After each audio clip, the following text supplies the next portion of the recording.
Well, hello there, and welcome to the first episode of Debunking. I know it's a weird name. I wasn't sure what to call it. What do you call it when you're debunking debunkers? But then I saw this clip from Milo number 2. Last week, we exposed the lies of Graham Hancock's first two episodes, in a video which not only made it to the trending page, but is also now the first thing that comes up on YouTube if you search Ancient Apocalypse. Get absolutely dunked on, Graham Hancock.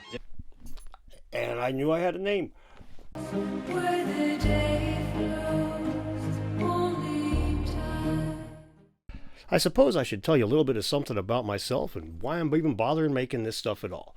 I'm almost 50. I worked as an electrician most of my adult life.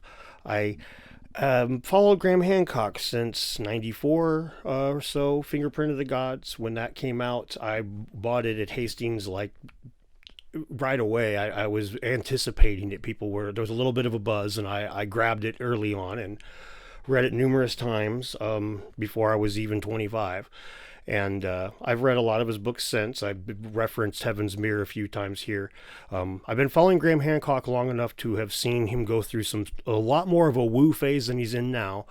And to have seen it when it was Earth crust displacement theory and a lot of that stuff. So I've been following him for a while.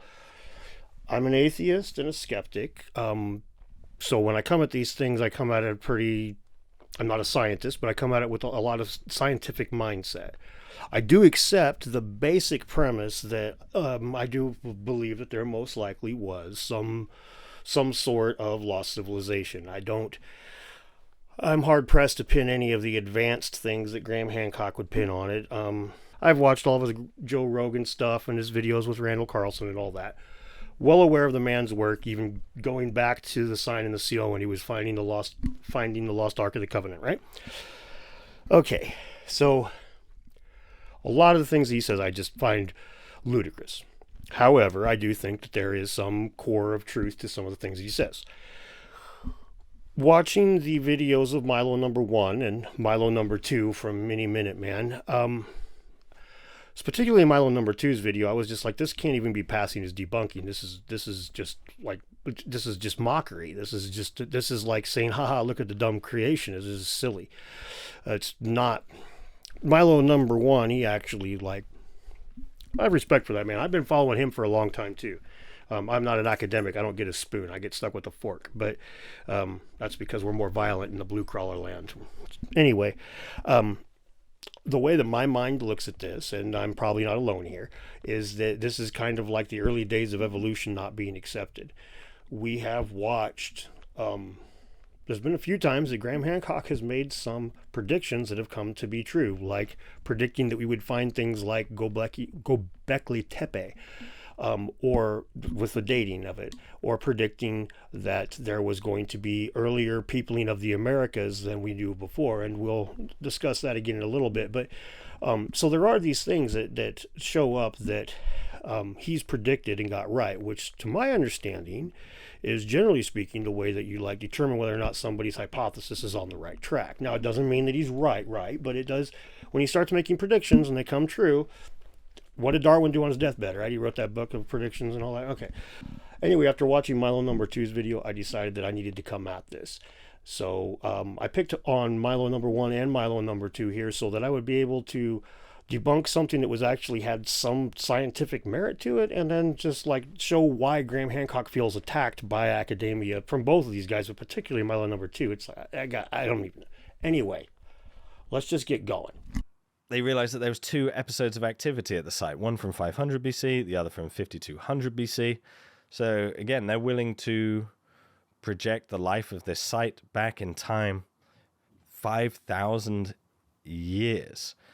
It doesn't seem very dogmatic of the archaeology profession to discover all these things. But that would be a straw man, though, wouldn't it? Because he's not saying that the dogma has anything to do with 5,000 BC. He's talking about 11,000 BC. When you go back to that Göbekli Tepe era, that's when the archaeologists have dug their heels in and have for decades said, no.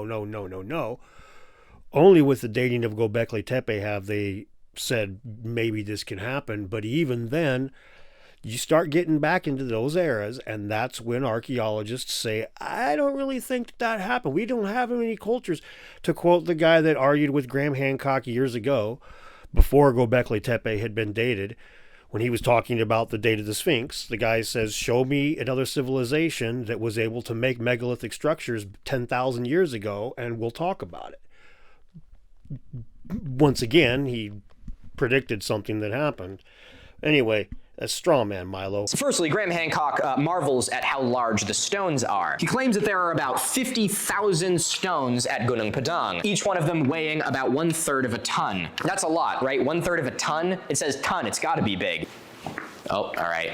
That camera's offline. You're going to just have to deal with it. Now, 1/3 of a ton is about 600 pounds. Sounds a lot less impressive when you say it like that, isn't it? Now, don't get me wrong. 600 pounds is still stupidly heavy, but considering the heaviest deadlift ever was like 1,100 pounds, you would probably just need a couple strong dudes to be able to move one of those. All right, are you kidding, man? Okay, first of all, the 50,000 blocks, that's something that you could probably check and see if the man's published that stuff or not. It's going to come up again with you, isn't it? You just don't bother to look. I can't find anything about his published works, but there's a lot of Dr. Ali Akbar's, and I'm not an academic, so I don't have access to certain things that are behind paywalls or even know where to look in certain areas, but you would. You would know where to go. So I'm kind of disappointed in your complete lack of legwork on this, but your lack of experience really shows here. Oh, it'd just take a couple of guys to carry a 300-pound block across a level surface, maybe 5 or 10 feet. Realistically, it would probably take 4 or 5 people, and you're going to have a lot of injuries. 600 pounds is a lot of weight, and carrying it over uneven ground, carrying it up hills, down hills, through ravines, across tree roots, you can roll them down the hill, but you ain't rolling them up the damn hill. And you're like, oh, we don't even need pulleys or anything like that. Bullshit. All right. I want to show you what we do now. This is a company that I worked alongside of when I worked as an electrician. And whenever we would do any of the big medical buildings in the area, they would have all of this groundwork done, retaining walls and stuff built like this. Pay attention to what they're using. You've seen beautiful boulder retaining walls. You can have one of these beautiful masterpieces surrounding your home or business for less than other materials, and they look better. Natural rock boulder retaining walls are structurally sound, last a lifetime, and never go out of style. Call the experts in rock, the Rock Placing Company. Their experience and quality of work sets the standard in the Northwest. Call the Rock Placing Company, 866-926-3302. Graham Hancock then goes on to say that there is no evidence that at this time the people of this area were anything other than simple hunter-gatherers. Well, I gotta say, if they built that, apparently not. It's ironic that he speaks like he's trying to dismantle the idea that hunter-gatherers were simple and primitive, but without that preconception, his idea completely falls apart. I think one of the biggest differences between Graham Hancock and archaeologists is that I think Graham Hancock is sort of forced into this position where he has to believe hunter-gatherers are simple. You see it straight away in the first episode where he says, the so-called experts say that only people who lived in the Ice Age were simple hunter-gatherers. No archaeologist who studies that period would describe hunter-gatherers as simple. Now, this is a great example of just kind of the unscientific nature of these videos, which is really sad to see coming from Milo #1, to be honest. But I'd watched his other Graham Hancock videos, so I shouldn't have been too surprised. But their like disdain for the man is palpable. There's no question at all that they do not like this guy. They fucking hate him. Hate what he stands for anyway. They despise it. And this is a perfect example of how ridiculously pedantic it makes them. If he would have called these people that made Gunung Padang, if he would have called them, I don't know, primitive instead of simple, would any archaeologist have a problem? Would either of you two have said, oh my God, I can't believe nobody that studies these would call these primitive? Of course not, because that's ridiculous. We all know they're primitive peoples, right? So I'm going to put on the screen here the online dictionary with its synonyms for primitive in regards to culture. Do you see the word simple there? Fucking, how pedantic can we be? Is a screw a simple machine or is it complicated? complicated to design, but it's still considered a simple machine, huh? Should we get pedantic about it? Should we all make an email campaign to the guy that's dead 150 years ago and yell at him for calling them simple machines? In this whole episode, they keep calling Gunung Padang a hill. They never mention, as far as I'm aware, that it was an extinct volcano. I think I'm right in saying that. Volcanoes, of course, famous for their inner chambers. I think that if I'm right in thinking that this was a volcano, I think they deliberately omit that to make the case for inner chambers sound a little bit more convincing. Beneath the ruins of Gunung Padang, there is some sort of cavity which can be seen on ground-penetrating radar. So what is it? Is it a burial chamber? Is it full of treasure? Is it the lost city of Atlantis? I'd be willing to put my money on it is none of those things. And the reason why is a little detail which Graham Hancock conveniently leaves out of his documentary. The astute of you could probably already put it together. You know that Gunung Padang is built out of columnar basalt. You know the environment in which columnar basalt is formed. Gunung Padang is on a volcano. Now what happens inside of volcanoes? Lava tubes. Now here I'm going to assume that they both weren't not aware that Graham Hancock has spoken extensively about natural caves being beneath pyramids, like in Teotihuacan, for example, and how this works into part of his hypothesis about everything. So for him to care if it's a lava tubes or a hidden chamber, for him it's both practical purposes the same thing. Group number one that settled that place would have had access to that lava tubes. If there's actually 3 layers, like Dr. Daniel what's-his-hell's name says, if there's actually 3 layers like that, then that first layer would have presumably had access to those lava tubes. Pretty good chance that, Stone Age people hung out in the caves.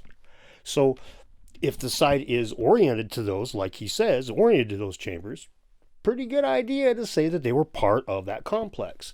Meaning they could be full of gold or jewels or the lost secrets of Atlantis or maybe even an old rare DVD, who knows. Then we get into the smash hit part of this episode. The part where he claims that in a core sample of drilling, they found evidence that there is a layer of this pyramid which dates back to 24,000 years ago, making it nearly twice as old as the next oldest megalithic structure on Earth. Do I doubt that they found a layer which is dated to 24,000 years? Not in the slightest. Do I know if it's a cultural layer or not where there was anyone actually living? I have no idea because they never talk about it. And he claims there are layers in the site that could date back to 11,600 years ago, to the Younger Dryas.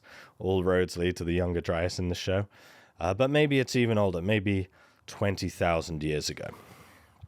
I would say I don't believe he's submitted that report for peer review, which is very important. You can see quite a difference in their approaches here, huh? Milo number 1, he's right. If you go look, this is not peer-reviewed. I was actually able to locate them and look through the entire list of this man's peer-reviewed articles, and he's never dumped this one for anybody to look at, anybody else to critique. It's still hidden. Milo number 2, again, do some fucking legwork, man. If you're supposed to be here debunking shit, you can't just come off the hip and be like, oh, I looked up where fucking Nan Madol is. You didn't even do a good job of that. We're about to talk about that in a minute. But you've got to actually do legwork, man.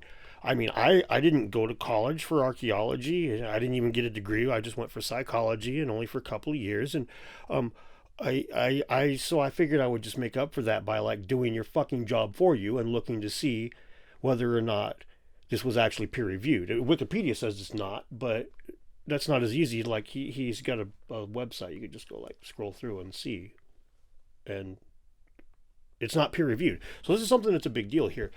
From the overall perspective is from what Graham Hancock, in my opinion, should not have fucking included any of this because it's the kind of loose thread that gives these guys something to pull on instead of looking at the main thing. But he's selling books, selling movies, selling things to Netflix. So I get that he's going to do this kind of shit sometimes. But in my opinion, as somebody who's a lot more skeptically minded than Mr. Hancock, I feel like this is the kind of stuff that it pisses all over what he's trying to do. When he brings out people that are Their motives are questionable. This guy's like Stefan Milo also mentions that this guy is he wrote a book about Atlantis, and the government, if you look into it, the government has a lot to do with that whole thing at Gunung Padang, and they are messing it up so bad that there's actually articles being written. Like one dude wrote an article about how like nationalism is just like messing with religion and stuff with it or something. I can't remember exactly, but I'll post a screenshot of it around here somewhere so you can see what I'm talking about. But yeah, anyway, the research surrounding this that comes from people that are nationals there, right now it's pretty sketchy. That's the reality of it, especially if it's not coming out with peer review.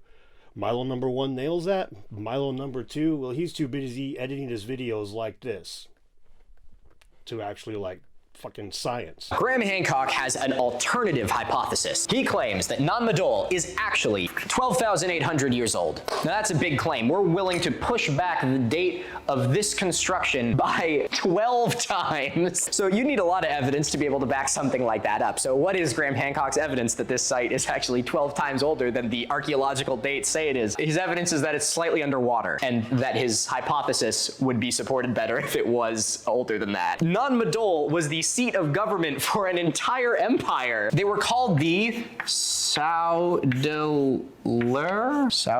I don't know if I spelled that right. S-A-U-D, nailed it. The Saudalar dynasty, and I believe they were called the Saudalar dynasty because the king, the monarch, was the Saudalar. If I'm saying any of these words wrong, please feel free to correct me. Again, I only know about this site after doing research on it for this video. But anyway, Nan Madol was the seat of government for, you know, this entire dynasty. The site dates to about 1180 CE, not only from archaeological data, but from the data and the stories of the people who actually live there. Now, this was just sheerly amazing to me. Milo number 2, what in the hell, man? Okay. You guys both know that, like, his shtick is myth, he's not an archaeologist, and a lot of the data that he pulls, the majority of it is coming from megalithic structures and from mythology, right? So why are you disregarding the myths when it comes to Nan Madol? You say that the locals have an explanation for how it was built? Well, yeah, but you didn't mention it. What was it? Something about 2 wizard brothers levitating stones and shit? Yeah, probably a good thing not to mention that, because that doesn't make any sense. It doesn't tell us how it came to be, really, does it? Another thing you don't mention is that there's supposedly 2 sunken cities off of it, according to myth. And what, Kani Maiso or in Kani Maiso Namket or some shit. I'm worse at pronouncing these things than you are. But the one that like Graham Hancock dove on when he did one of his other books, Heaven's Mirror, the 2 pillars that are like accepted by archaeologists, they're under 30 meters of water, man. Not just a shallow thing. Now, I'm an American that worked construction, so meters are foreign to me. But I got on the internet and put together some ways to like make it easier for Americans to understand. If you took 60 rabbits, put them butt to nose, and stacked them up on top of each other, big ones, that would be enough. Maybe 70 if they were a little small. Or like, say for instance, if you were to take like 90 VHS tapes and stack them on top of each other, that would be about how far underwater those things are. About 90 feet, right? 100 feet, somewhere in there. That's a long fucking way to just be like, oh, well, you know. And they're supposedly, according to myth, more, deeper, further out. So it's kind of disingenuous of you to be like, oh man, it's so terrible and nobody knows anything about this site except for all this other stuff, and then it's like you bring in things that are, you misrepresent it yourself. You're like, oh, well, yeah, we already know what this is. This is a seat of power for these guys. Yeah, well, what did they say about it? On top of that, just because maybe people were living there 20,000 years ago, does that mean the whole site dates that time period? You know, you have to prove those things. We can speculate all day, but you have to prove those things. Now archaeologists are really interested in site preservation. The days of just dynamiting your way into a pyramid are fortunately long gone. We have to think about preserving these sites. It's all excavations ultimately destroy the site, sometimes in a big way, sometimes in a small way.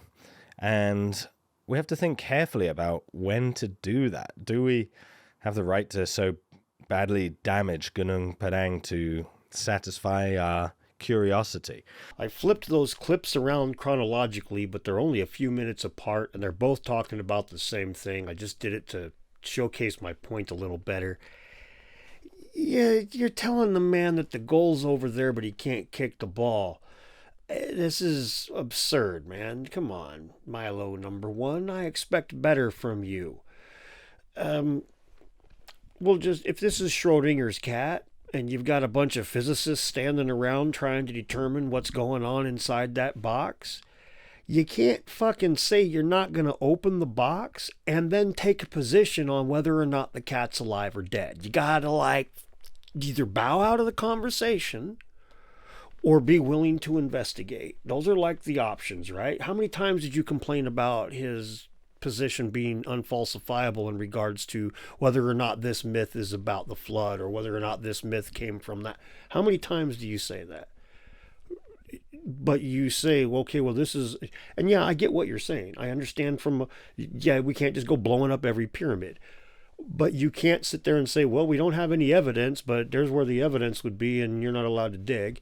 Modern world, with all the technology we have, the best source of evidence for connection between different peoples now and in prehistory is going to be DNA. That's what archaeologists, that's what geneticists would really expect to see if there was this globe-spanning civilization somewhere in prehistory. I think we would see a lot of genetic evidence for that, not just in ancient human remains, but still within us today.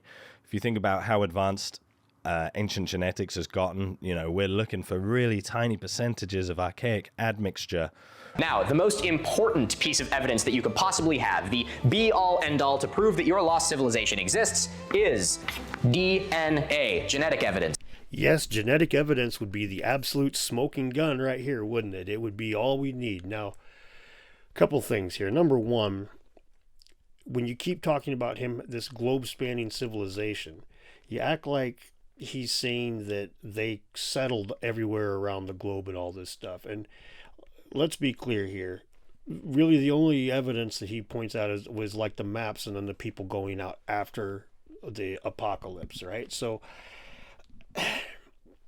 a civilization that can map the globe doesn't necessarily spread its DNA everywhere across the globe in a manner that is easily detectable. Like Stefan's Milo number one, he talks about how this is a big deal, we can detect tiny amounts of DNA and all of that, but like, what about the DNA that they just found in South America a few years ago, where it's like the Denisovan and the Neanderthal and the Australasian DNA in South Americans, and they're flabbergasted. From the University of Florida's website on it, there is an entire Pacific Ocean between Australasia and the Americas, and we still don't know how these ancestral genomic signals appeared in Central and South America without leaving traces in North America, said Andre Luis Campello de Santos, PhD, first author and archaeologist, postdoctorate fellow, blah, blah, blah.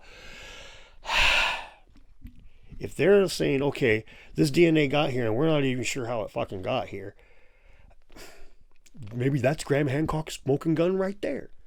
This is DNA that showed up here anomalously, right? So it feels very disingenuous for you guys to be like, well, DNA is the big thing that you need and you just got none. It's like, well, you're going to have to do better than just say you're going to have to spread DNA all around the globe and we're going to have to be able to prove that this one race of people was everywhere. It's more like, can we find anomalous DNA with a higher degree of frequency than chance would allow for? That is really where his prediction would be. So how many times do we find anomalous DNA? How many times in the historic record have we found anomalous DNA? How many times have we shifted our parameters on things because of DNA in the last 20 years, 30 years? You guys know better than me, but I'm aware that we've done it a few times. Well, that does it for the debunking of part one. I watched all of Graham Hancock's Ancient Apocalypse a couple of times now. I've watched all of Milo number two's first video, so that's debunking of part one and part two. And I watched Milo number one's video up till he was done talking about part one.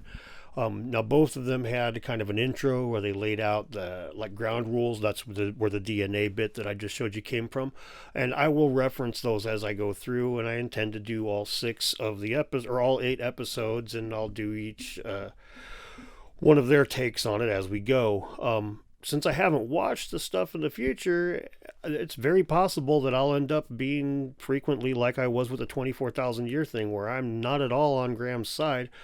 I still suspect that Milo number 2, he just seems he seems way more YouTuber than scientist. All right, then that's not a bad thing for making YouTube videos, I guess, but it's not. He's preaching to the choir, as I told him. Anyway, I appreciate you watching it this far. If you'd like to see me do some more of this, go ahead and subscribe. Or if you want to hate subscribe, or so you can come to my next video and tell me what a stupid idiot I am, well, that would be great too. I don't mind that. All hate is good love here on the internet. I'm sure that there's more I should be saying right now, but yeah, anyway, I'll be making another one of these here before too much longer. Thanks a lot. Have a good day.